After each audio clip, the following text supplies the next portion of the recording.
ఎటు చూసినా ఎగిరే విమానాలు, కురిసే బాంబుల అగ్నివర్షం.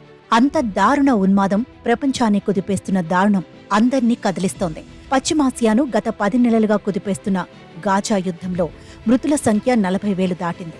ఇజ్రాయెల్ హమాస్ మధ్య కాల్పుల విరమణ కోసం శాంతి చర్చలు ఒకవైపు ప్రారంభమైన మారణ హోమం ఆగడం లేదు. ప్రస్తుత పరిస్థితులు చూస్తుంటే గతేడాది అక్టోబర్లో ప్రారంభమైన ఈ యుద్ధం సమీప భవిష్యత్తులో ముగిసే సూచనలు కనిపించటం లేదు. ఖతార్ రాజధాని దోహాలో శాంతి చర్చలు ఆరంభమయ్యాయి. ఇందులో హమాస్ పాల్గొనకపోవడంతో అవి ఏ మేరకు సఫలమవుతాయన్న అంశంపై సందేహాలు వ్యక్తమవుతున్నాయి. చర్చల్లో ఇజ్రాయెల్ బృందం పాల్గొంది. ఈ శాంతి చర్చలకు అమెరికా, ఖతార్, ఈజిప్ట్ మధ్యవర్తి దేశాలుగా వ్యవహరిస్తున్నాయి. మరోవైపు గాజాపై ఇజ్రాయెల్ దాడులు ఆగడం లేదు. గత 10 నెలలుగా కొనసాగుతున్న యుద్ధంలో 40,005 మంది పాలస్తీనియన్లు మరణించినట్లు గాజా ఆరోగ్య మంత్రిత్వ శాఖ తెలిపింది. ఇందులో మిలిటెంట్లు ఎంతమంది ఉన్నారన్న విషయాన్ని వెల్లడించలేదు. చర్చకు సానుకూలంగా సాగుతున్నాయని అమెరికా ప్రకటించింది.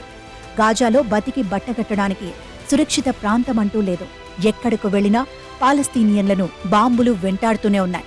ఇంకో విషాదం ఏమిటంటే మరణించిన వారి మృతదేహాలను పూడ్చడానికి స్థలం కూడా లేని పరిస్థితి నెలకొంది. కొన్నిసార్లు సమాధిపైన ఇంకో సమాధి నిర్మించాల్సి వస్తోంది అని దేర్ ఆల్ బలాహ్లోని ఓ శ్మశాన వాటికలో వాలంటీర్గా పనిచేస్తున్న సాది బరాక తెలిపారు. 70 ఏళ్ల నాటి ఈ శ్మశానంలో 25% సమాధులు కొత్తవే. శ్మశాన వాటికల్లో స్థలాలు లేకపోవడంతో మృతదేహాలను పార్కుల్లో, పార్కింగ్ ప్రదేశాల్లో, ఇళ్ల మెట్ల కింద పూడ్చిపెడుతున్నారు. గాజాయే పెద్ద శ్మశాన వాటికగా మారిపోయింది.